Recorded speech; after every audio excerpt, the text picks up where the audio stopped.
Assalamu alaikum. In our previous lecture, we were discussing the concept banner advertising. I mentioned that banners are those small billboards, small graphics which contain an advertising message for a business. These banners, they are placed or they are hosted on certain popular websites which are frequently accessed by the users, by the individuals, and hence there is a greater possibility that the banners would be viewed by maximum number of people. All those people who would visit that popular host website, they will have a chance to view the banner, and thus they would come to know about the online business whose banner is placed on the popular website.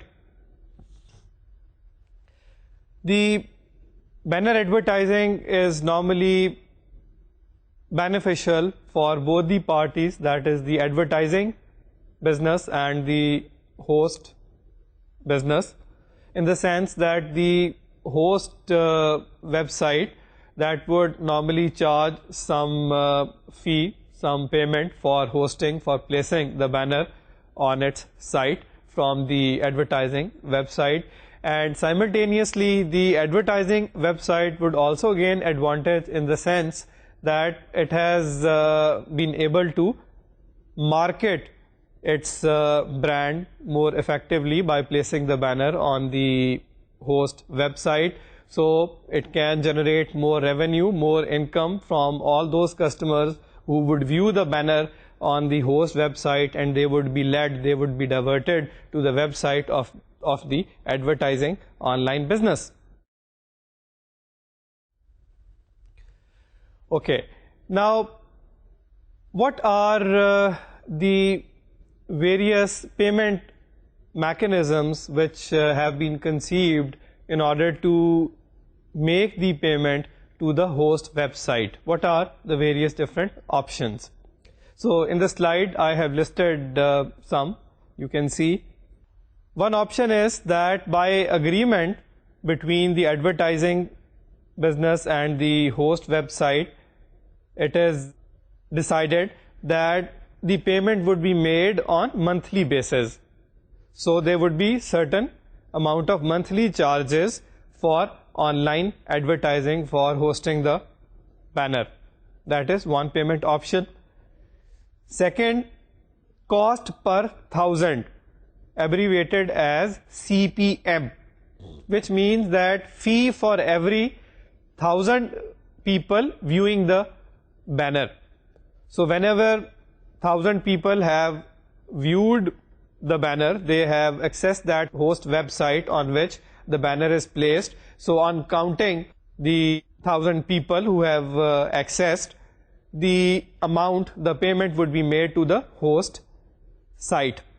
That again can be contractually agreed upon between the parties.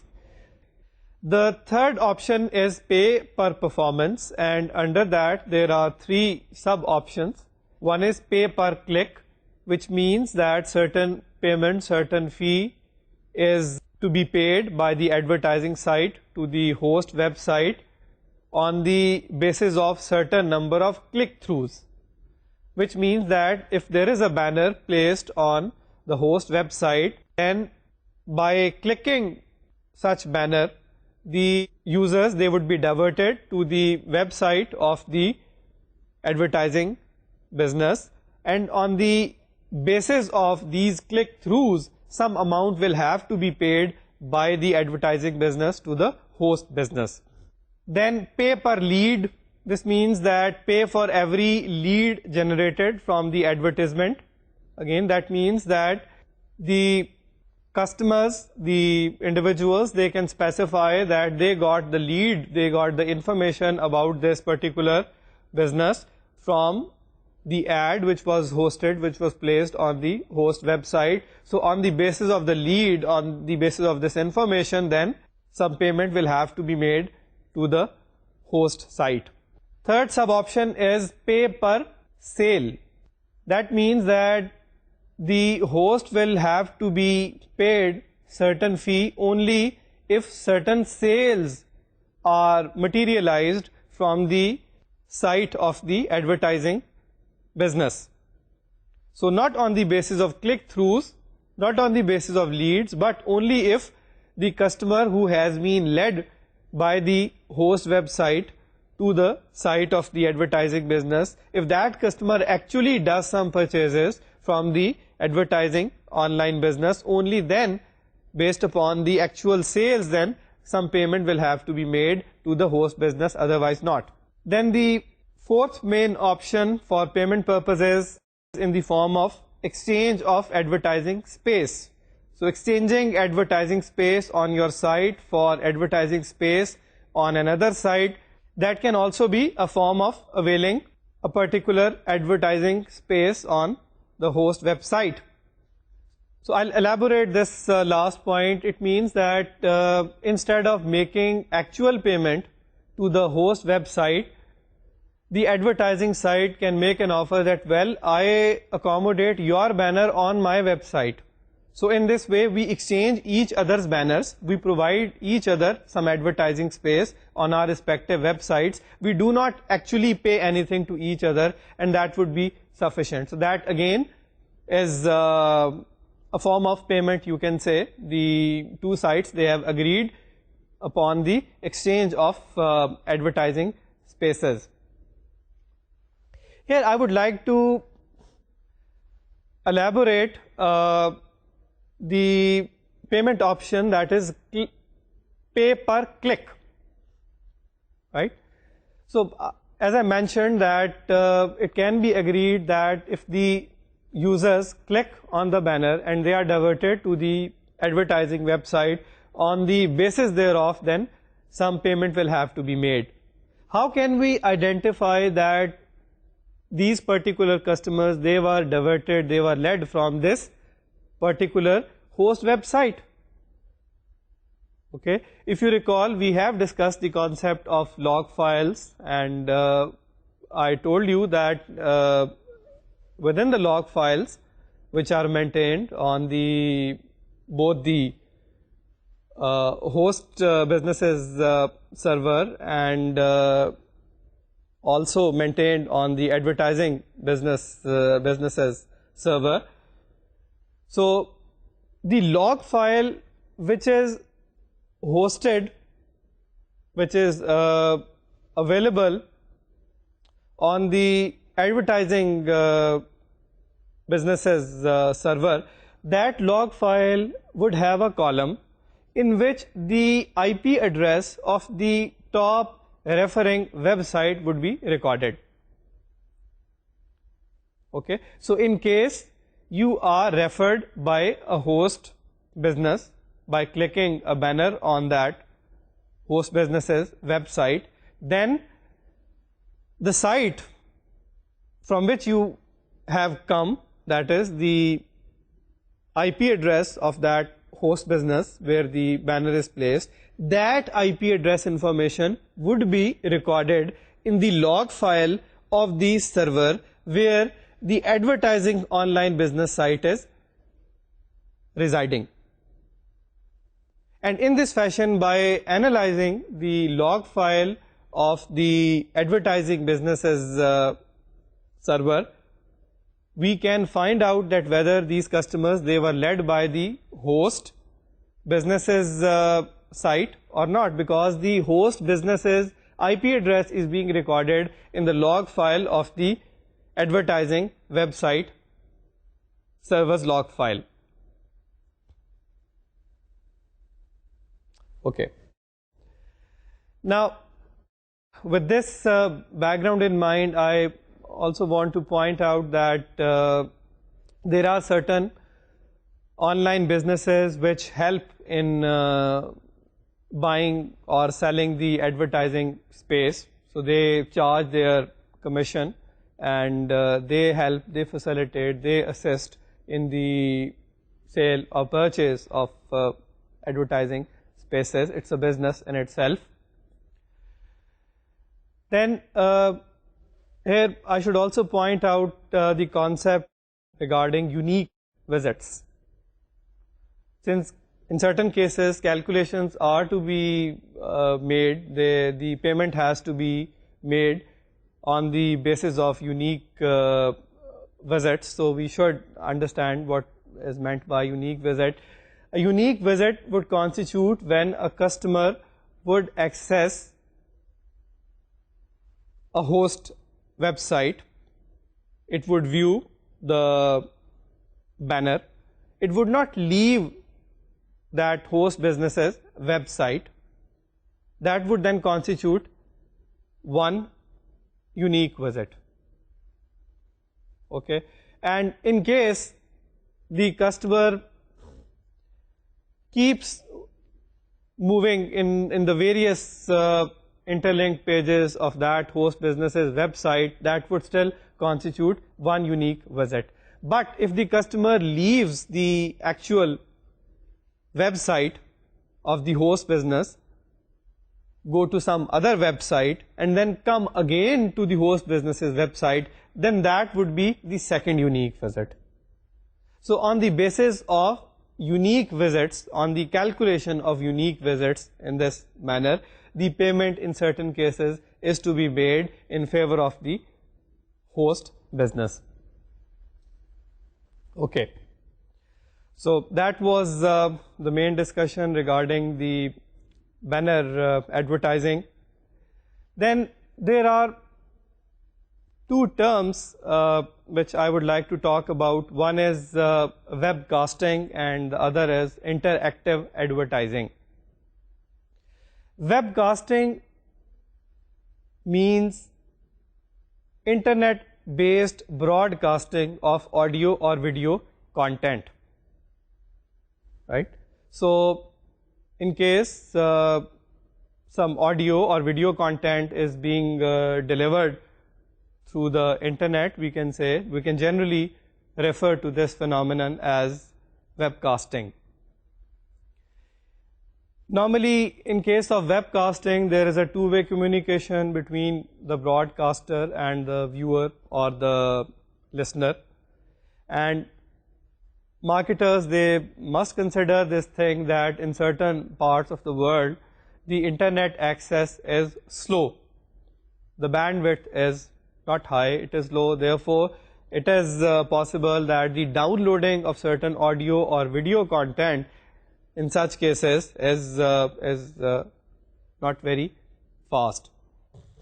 So marketers have to keep this thing in focus. An example of webcasting, I can give you the example of video conferencing. Video conferencing is a very useful, very unique idea which has developed with the advent of the internet in the past few years. So what happens is that people who are remotely located, they are not physically there around each other, they are physically separated. Say there is a person who is sitting in China, he's a doctor, there is a doctor who is sitting in Canada, there is a doctor who is sitting in, say, America. They are physically quite apart.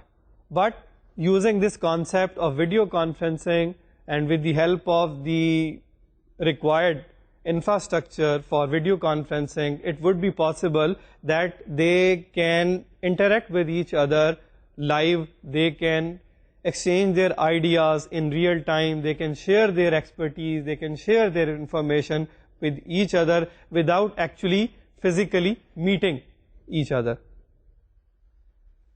So you may realize that this is such a powerful, such a useful concept that you do not physically assemble, and yet you can interact with each other, you can see each other, you can exchange your ideas with each other in real time without actually assembling as such physically.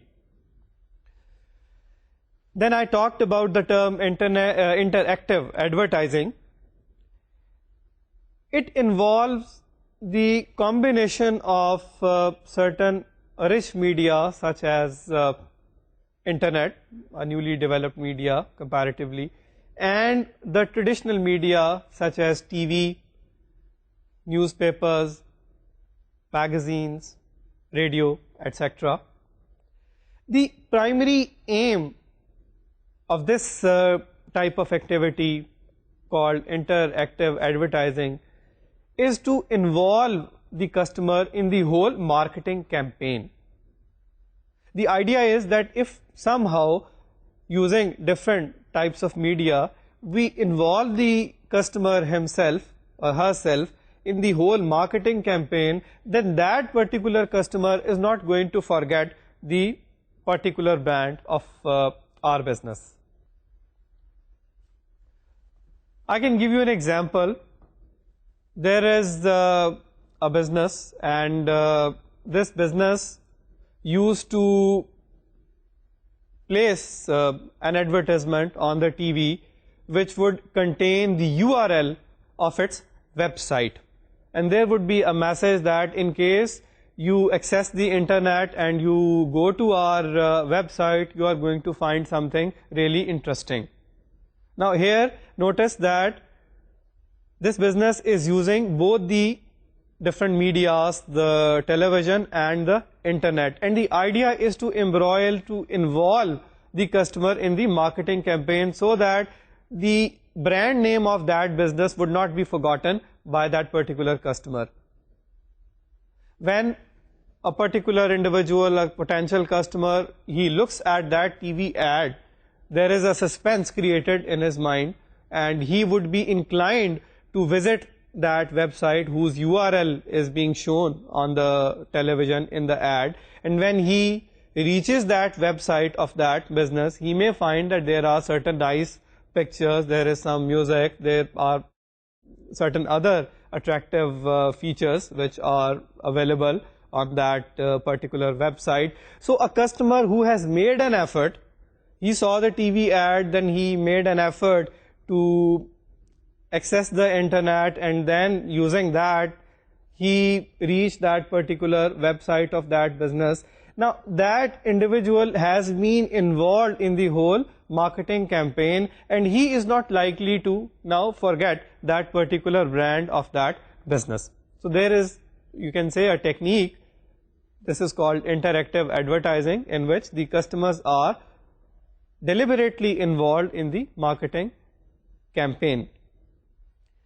Another example I can tell you, there was a TV show that used to be shown on a certain TV channel, and which allowed individuals to participate in that show through internet. The users, they could play certain games on that TV show online. So again, TV, internet, both these medias, they were deliberately used, and the idea was to popularize that TV show so that the people would not forget about it. Again, that is an example of interactive advertising. Next, I want to talk about the term public relationing.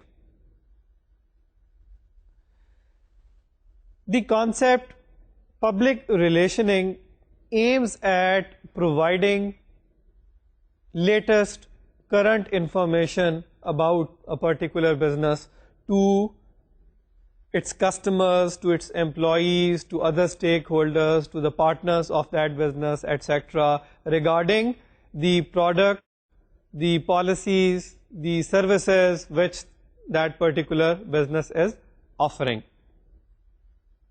Okay, so the main idea behind public relationing would be to spread all the latest, the current information about the activities of a business. So in case there is an online business and it wants to spread the information about the products that it is going to launch, and it also wants to provide information as regards its policies that it has decided to implement, then it can have a proper public relationing personnel or a public relationing department that can do the job. Now, what are the various modes of communication when we want to develop PR, when we want to spread this information, disseminate this information? There can be different modes of communication. What are these? You can look at the slide. One common form is press releases. You can do your public relationing through press releases. Then speeches. You can arrange speeches of various directors, chief executive, or other important persons of your business, and through that you can spread the information, the current events going on regarding your business. Special events, certain seminars, etc., they can be arranged through which the information can be publicized. Emails can be another mode of communication. Chat sessions. Then bulletin boards. Bulletin board or discussion boards where the people can post their comments, and through these special websites called bulletin boards you can spread the information. Then presentations, exhibitions, they can also be arranged, and through that you can spread the current information about your business, the activities which your business is indulged in through presentations or exhibitions. A very common form of doing public relationing and providing important information to the stakeholders is through press releases. So what can be done is that for an online business there can be a link, a hyperlink, which relates to different press releases. So different individuals, different potential customers or other stakeholders, they can click at that link and they can reach that web page, that section which contains press releases, and through that link they can find out what is going on current, what are the innovations, what are the new policies which are being introduced or implemented. So ideally, for an online business who intends to do public relationing, there should be a press release link, a press release section. If you cannot spread the information and you cannot do the public relationing very conveniently on your own, there are certain organizations, certain businesses which can do the job. They have the relevant contacts, they can charge certain commission from you, and they on your behalf can do the public relationing instead of you doing it yourself. Here I would like to highlight one thing, and that is the importance of video clips or pictures. So in case you are involved in public relationing, you should remember the importance of video clips or pictures. Say on a seminar, if the chief executive of your business, he has delivered a speech and you have got a picture of that, then it can be usefully applied, it can usefully be communicated, it can be made use of, and it can have its own impact. Similarly, news appearances of the important persons belonging to your organization, the video clips, the pictures of such individuals, they can also play their role. Generally, I wanted to highlight that the pictures or the video clips, they have a very useful function to perform, right? So the job which the hundreds of lines of text they can't do, a picture in its place can very effectively do. Okay, so I give you an example from our own society. Say on a cold night, you find a little child with a duster in his hand and requesting you to allow you to wash the windscreen of your car and requesting you for certain coins, right? In case you happen to take a picture of that, a photograph of that, and you place it on a magazine next day, it is going to impact people. Those who have sensitive hearts, they are going to look at it. That picture is going to jolt their conscience. And in its place, if you write long articles, you write hundreds of lines of text, they probably would not make that impact with that, which that little picture can do. So that is the importance of video clips. The pictures, the photographs, you can apply those for your marketing campaigns, for your messages, and they have their strong, powerful role. Next, the crisis management is also the responsibility of Public Relations Department. The strengths of your business, the financial strengths, say, of your business, they can very conveniently be spread out. There is no problem in this regard. Okay, that would be the job of the Public Relations Department. But where your company, your online business, say, is facing certain financial difficulties, there is a crisis situation, then again it would be the task of the relevant PR people to inform the relevant parties, stakeholders about the state of affairs. Instead of shying away, instead of hiding this crisis situation, it is better for the PR people to let the people know that yes, we are facing this challenge, we are facing this financial problem, but yet at the same time we are taking steps to overcome these problems. We are going to introduce these corrective measures. Okay, probably that would be a better approach for PR people to deal with a crisis situation in this scenario. With this discussion about public relations, then I would like to talk about the term customer relationship management, CRM. Customer relationship management provides the sum of all the different customer service solutions. In other words, you can say that the customer relationship management would deal with all the different complaints, problems that the customers are facing, and it would try to find out the solutions of all such problems. So there would be a system, you can create a system for your business which would specifically do this job. It would receive the problems, the complaints of the customers, and then it would find out the ways which lead to the solutions of such problems.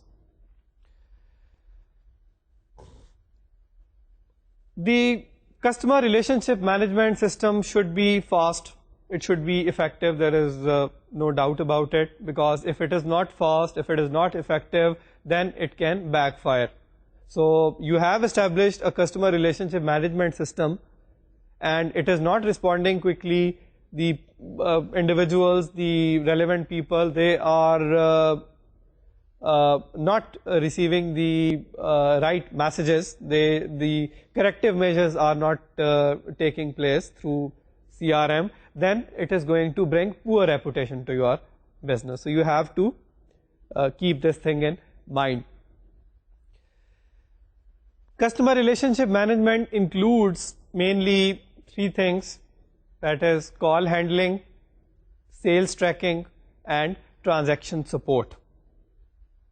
So when I talk about call handling, I mean that the customer relationship management system would have certain personnel, certain representatives who would either receive the phone calls from the customers, or they would chat with the customers, or they would exchange messages through emails with the customers, and in this form they would receive the complaints, the feedback of the customers, and would guide them and try to find out the solutions or help the higher management to create solutions. Then sales tracking, it would again be the job of the CRM to find out as to what are the more important sales of this list and what sales are not as they were anticipated. Thus, with the help of log file analysis, it can be identified that which portions of a total website they are being frequently accessed, meaning that the products placed on those websites, they are quite popular. And similarly, it can also be identified that there may be certain parts of the website which are being ignored. So the items placed there, they are probably not that popular. There is something wrong with that. Okay, so in this fashion, using the log file analysis, the sales can be tracked, and that would be the job of CRM. Thirdly, the transaction support. So CRM people will have to decide that what is the technology, who are the personnel who are to be employed for the transactions that are to be carried out on that online business. Again, that would be the task to be done by the CRM. CRM can make use of three very important tools in their endeavor. And you are already familiar with that, except for the data mining. We'll discuss that later. These three tools are, number one, log file analysis. As I mentioned earlier, there are certain tools which can analyze the log files, and they can provide the clue then with the help of those softwares as to what are the ignored sections of the website and what are the popular ones. So in this way, they can help in tracking the sales. Similarly, cookies, the second tool that can be used by CRM is cookies. Cookies, you remember, they can identify more valuable customers. With the help of cookies, we can track the customers. You already know this concept. Thirdly, data mining. Data mining is the task of discovering interesting patterns from large amounts of data. We are going to have a detailed discussion on it in our subsequent lecture. For the time being, you can just register this thing, that data mining can provide us certain patterns. Whatever data we are recording about our customers in the databases, by applying certain algorithms and certain statistical tools, we can extract some unique patterns. We can do the profiling of our customers. And then using those profiles, we can identify as to who are the customers who can respond to our marketing endeavor. And we can do the customization with such customers then.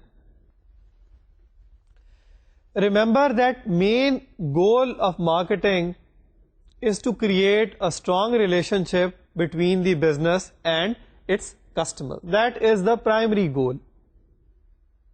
Okay.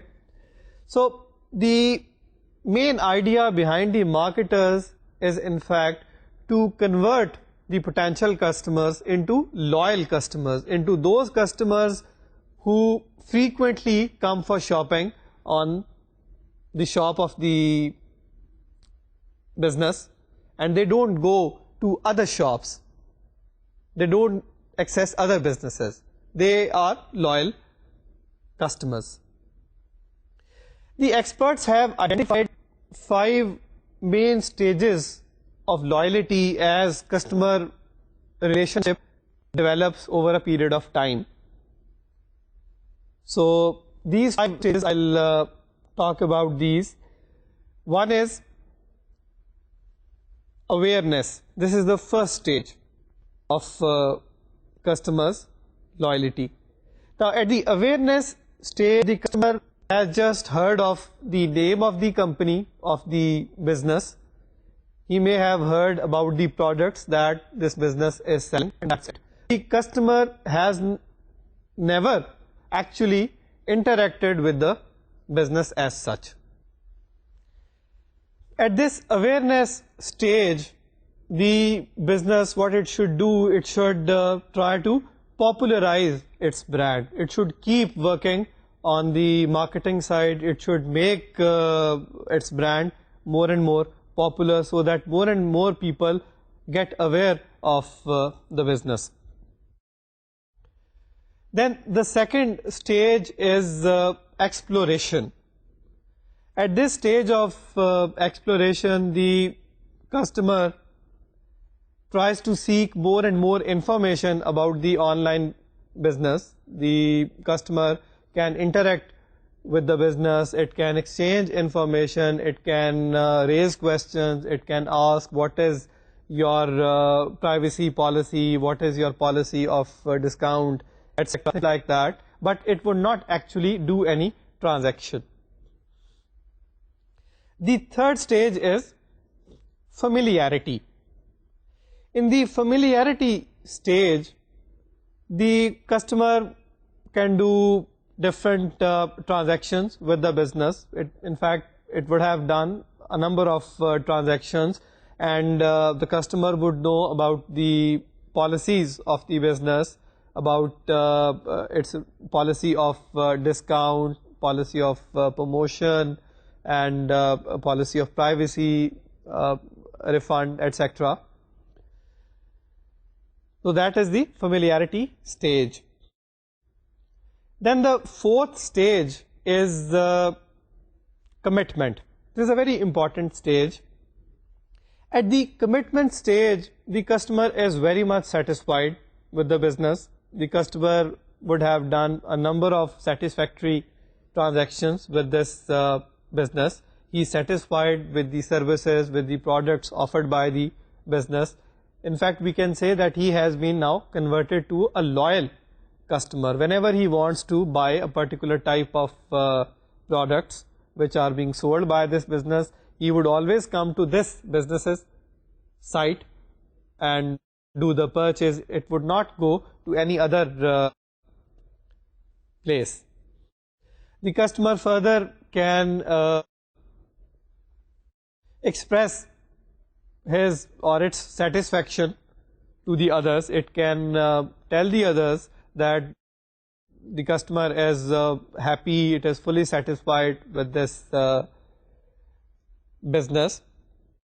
At the same time, the business, the company, it is also making concessions to this particular loyal customer. Since this is an important loyal customer, so the company, the business can afford to offer certain concessions, say certain special promotions, say certain discounts, which are specially offered to such loyal customers. So that is the commitment stage. The fifth stage is the separation stage. At the separation stage, the conditions which had converted a potential customer into a loyal customer, such conditions do change. There is a change in those conditions. Resultantly, the customer is no longer satisfied with the business. Either the service of the business has become poor, or the products offered by the business, they are of not that good quality which the customer was earlier used to. So the customer is now in a dissatisfied stage. At the same time, it is possible that for the business, it is proving to be more expensive to maintain such a loyal customer. So the company or the business is also finding it difficult. So as the customer gets 4 stages, you may have noticed that the customer gradually becomes a customer. And then in the 5th stage, the deterioration comes and results into of the customer. Now, notice one thing. It's the effort of the business to bring the customer into the commitment stage and retain the customer in this stage for as long as possible. Okay? The commitment stage is the best stage as regards the business. So the business would want to hold the customer in the commitment stage as long as possible. Now, these different stages, I would like to show you a diagram you can see on the screen. Along the x-axis, there is the level of intensity, and I have created a graph. The first stage, awareness stage, you can see along the x-axis. and then with the passage of time the awareness stage passes, and then comes the exploration stage.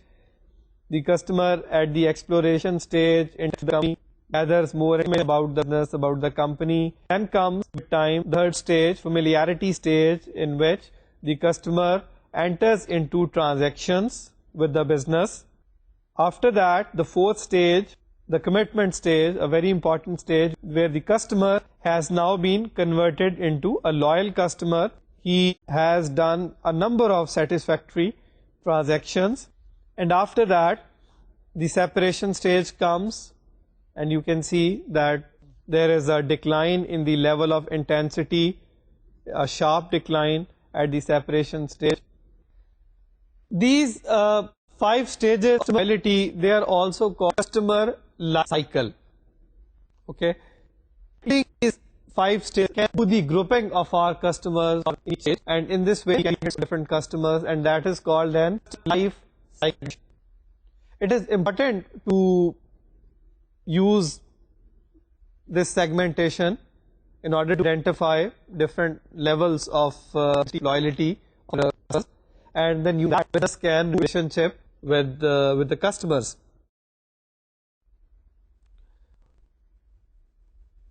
For the customer relationship management system, it is necessary that it should know the customer. It have the about the customer. What is the biodata? What is the information of customers? All this information should be in the database, and that for certain specific purposes. Receive this information from the customers. The CRM with the registration information about us. You may have to offer certain incentive. That if you fill out this particular query, then in return we send you some gifts, some t-shirt, some mug with the logo of the company printed on it, etc. This is in fact to attract the customers so that they provide their registration information, etc. Now, to do personalization with the customers, it is again very necessary for the CRM to involve these customers in this marketing. Customers who have been involved in the marketing plan in this fashion, they'll feel more and more comfortable, and as a result they can get some personalized sort of a service that would be done through the customer relationship management system. For an effective CRM, there must be a proper integration between the process of buying, selling, between the processes of ordering and the payment processing, the front end, the back end, etc. If there is a clear-cut integration, compatibility between all different activities, then we can say that we have implemented an effective user-customer relationship management system. After discussion about customer relationship management, then I want to talk about the significance and the role of search engines for the marketing of online businesses. You notice that a search engine, it is a software, it's a program, which scans the websites, and it can provide relevant websites based upon certain ranking criteria, say based upon the use of certain keywords which the user would enter. A search engine provides us a specific information, the information pertaining to a particular area of interest out of a large amount of data or information.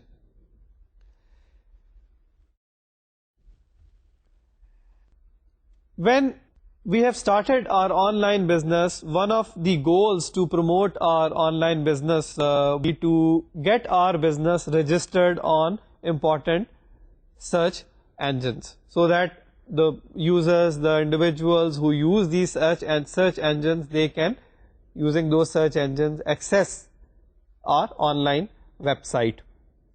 So the registration of our online business with the relevant search engines would be a very important aspect. In order to get the registration, we need to provide data information of online website of our business to the search engine.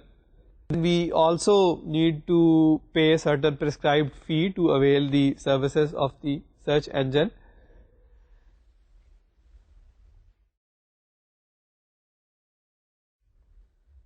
What happens is that the search engine would have maintained a database, and in that database it would record, it would store all this meta information along with the URL of a particular online business. By the prescribed registration fee, the search engine would register only the meta information of business. Now, you know this thing, meta information, it is not as such part of the web page, but it is that the sites you have, because of the fact that this meta information, the search engines can the website, they can rank the website accordingly. Okay, the actual website would be residing with a web server. Only the meta information of the website along with the URL would be recorded in the databases of the search engine. When a user accesses a search engine, there would be a search box in which the user can type certain keywords. Different search engines have different ranking criteria, searching criteria. Usually the keywords, the matching of the keywords and the frequency of occurrence of the keywords, the two things, the matching of the keywords and the frequency of occurrence of the keywords, they are normally taken as the criteria to rank the websites by the search engines. So in case a user types the words internet and e-commerce for doing the search through the search engines, what the search engine would do, it would try to match these keywords data information contained in this and URLs, those websites on top which have maximum these words. So meta information of all websites which contain the maximum number of words in them, plus there would be another factor, the frequency of the. So if the frequency of words is also greater, then again that can also be a factor for ranking purposes. Keeping these two things, the matching and the frequency of occurrence, the search engine would rank the websites. There is a very interesting concept which is associated with the marketing through search engines, and that is called the tort of passing off. It's a legal concept and it's quite interesting. Hopefully in our coming lecture I would dilate upon it, and in our coming lecture we'll carry our discussion forward in relation to certain other aspects we need to discuss. I have to say Allah Hafiz to you, and in our coming lecture we'll start from where we are. Khuda Hafiz.